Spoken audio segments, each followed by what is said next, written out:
यह एक ऐसा गांव था जहां हर सुबह मेहनत की आवाज गूंजती थी। उसी गांव में मोहन और उसकी पत्नी सुमित्रा रहते थे। इतने गरीब कि कभी पूरा खाना भी नसीब नहीं होता था। लेकिन उनकी आंखों में एक सपना था, अपनी मेहनत से कुछ बड़ा करने का।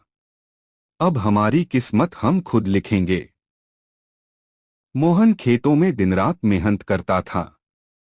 एक एक रुपया जोड़कर उसने कुछ पैसे इकट्ठे किए। इन रुपयों से कुछ नया काम शुरू करूंगा। शाम होते ही मोहन फावड़ा उठाकर अपने घर की तरफ चल पड़ा।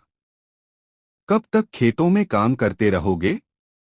क्यों ना अपना ही ठेला खोल लें। लेकिन किस चीज का ठेला खोलूं? मुझे तो कुछ समझ नहीं आता। तुम पनीर पकोड़े का ठेला खोलो। तुम्हें बहुत अच्छे पनीर पकोड़े बनाने आते हैं। लेकिन कोई ग्राहक आएगा क्या? एक बार मेहनत करके देखो, सब आएंगे। अगले दिन मोहन बाजार गया और पनीर, बेसन और मसाले खरीद लाया। फिर अगले दिन उसने अपना पहला ठेला लगाया। हे भगवान, बस पहला ग्राहक भेज देना। लेकिन काफी देर तक कोई ग्राहक नहीं आया। मोहन उदास होकर ठेला बंद करके घर लौट आया। क्या हुआ? इतने उदास क्यों हो? आज एक भी ग्राहक नहीं आया। कोई बात नहीं, कल फिर कोशिश करना। अगले दिन मोहन फिर ठेला लेकर पहुंच गया।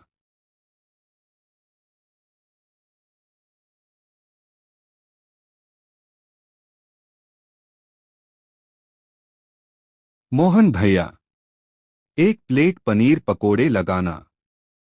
अभी लगाता हूं भैया। धीरे धीरे लोगों को मोहन के पनीर पकोड़े पसंद आने लगे। जो भी खाता, खुश होकर जाता।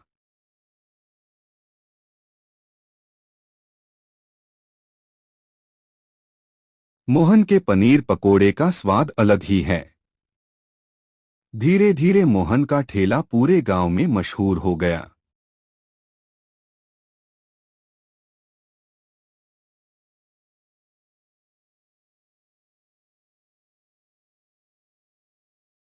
देखता हूं कब तक चलता है इसका ठेला।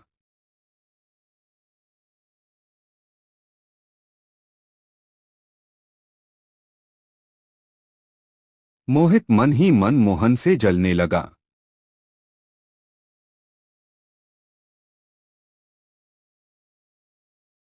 मुझे भी कुछ नया करना पड़ेगा। कुछ दिनों बाद मोहित ने भी मंचूरियन का ठेला खोल लिया। आओ आओ, स्वादिष्ट मंचूरियन खाओ। धीरे धीरे लोग मोहित के ठेले पर जाने लगे। मोहन का ठेला खाली होने लगा। मेरे ठेले पर ग्राहक कम क्यों हो रहे हैं? हिम्मत मत हारो, कुछ ना कुछ रास्ता जरूर निकलेगा। पूरी रात सोचने के बाद मोहन को एक आइडिया आया। क्यों ना एक प्लेट फ्री दे दूं? अगले दिन मोहन जोर जोर से आवाज लगाने लगा। आओ आओ, एक प्लेट के साथ एक प्लेट फ्री। सच में फ्री? हाँ भैया, बिल्कुल फ्री। देखते ही देखते मोहन के ठेले पर लंबी लाइन लग गई। कुछ भी कहो मोहन भाई, तुम्हारे पकोड़े का स्वाद अलग है। अगर मैं भी फ्री देने लगा तो बर्बाद हो जाऊंगा। धीरे धीरे लोग फिर से मोहन के पास लौटने लगे। मोहित समझ चुका था कि सिर्फ नकल करके सफलता नहीं मिलती। अब मोहन और सुमित्रा दोनों खुश थे। उन्होंने सब कुछ अपनी मेहनत से पाया था। और पूरे गांव में एक बात फैल गई। नकल से नहीं, मेहनत से जीत मिलती है।